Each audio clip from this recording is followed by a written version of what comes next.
جی ہاں، آپ صحیح سن رہے ہیں۔ حضرت امام اعظم ابو حنیفہ رضی اللہ تعالیٰ عنہ کا ایک دہریہ سے جب سامنا ہوا تو وہ خدا کی ہستی کے منکر، خدا کی ہستی کا منکر تھا، یعنی خدا نہیں ہے، خدا کی ہستی کا جو ہے انکار کرتا تھا۔ حضرت امام اعظم ابو حنیفہ رضی اللہ تعالیٰ عنہ نے اس سے کہا کہ نہیں، ایسا نہیں ہے، کہتا آپ مجھ سے مناظرہ کر لو۔ مناظرہ طے ہوا، مناظرے کا وقت مقرر ہو گیا۔ اب مسئلہ یہ تھا کہ جو ہے عالم کا کوئی خالق ہے یا نہیں، یعنی یہ دنیا بنانے والا کوئی ہے یا نہیں ہے، مطلب کس نے بنائی ہے، کیا ہے، وہ تو خدا کا انکار کرنے والا تھا۔ لیکن امام اعظم ابو حنیفہ رضی اللہ تعالیٰ عنہ نے حق بات بیان کی، لیکن اس مسئلے پر جو ہے مناظرہ طے کر لیا۔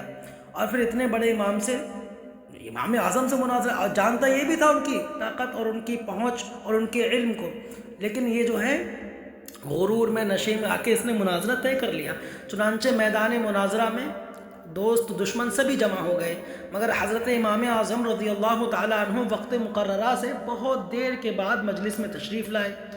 دہریہ نے پوچھا کہ آپ اتنی دیر کیوں لگائی، آپ نے آنے میں اتنی دیر کیوں لگائی؟ آپ نے فرمایا کہ اگر میں اس کا جواب یہ دوں کہ میں ایک جنگل کی طرف نکل گیا تھا، وہاں ایک عجیب واقعہ نظر آیا جس کو دیکھ کر میں حیرت میں آ گیا اور جو ہے وہیں کھڑا ہو گیا، اور وہ واقعہ یہ تھا کہ دریا کے کنارے ایک درخت تھا، دیکھتے ہی دیکھتے وہ درخت خود بخود کٹ کر زمین پر گر پڑا، پھر خود بخود اس کے تختے تیار ہو گئے، پھر ان تختوں کی خود بخود ایک کشتی تیار ہو گئی اور خود بخود دریا میں چل گئی، اور پھر خود بخود وہ دریا کے اس طرف کے مسافروں کو اس طرف اور اس طرف کے مسافروں کو اس طرف لانے اور لے جانے لگی، اور پھر ہر ایک سواری سے خود ہی کرایہ بھی وصول کرنے لگی، کرایہ بھی لینے لگی۔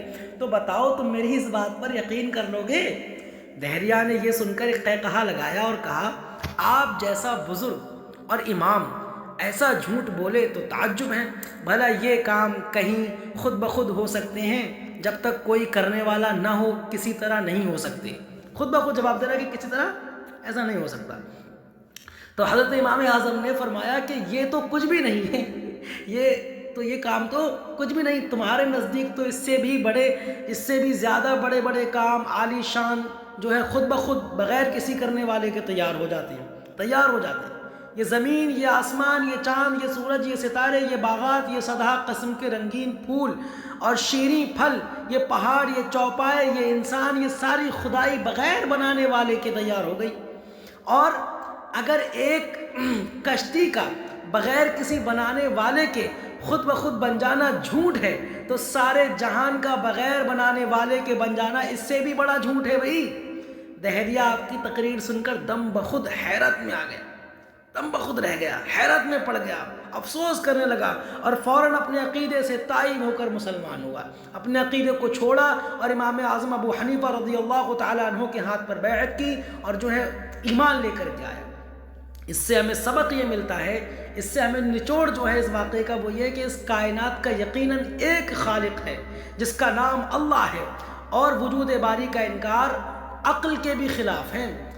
قرآن پاک کی آیت کریمہ نہیں ہے وہ، اللہ پاک نے فرمایا لو کان فیہما آلہۃ الا اللہ لفسدتا، سمجھے آپ؟ اللہ اکبر، صدق اللہ العظیم۔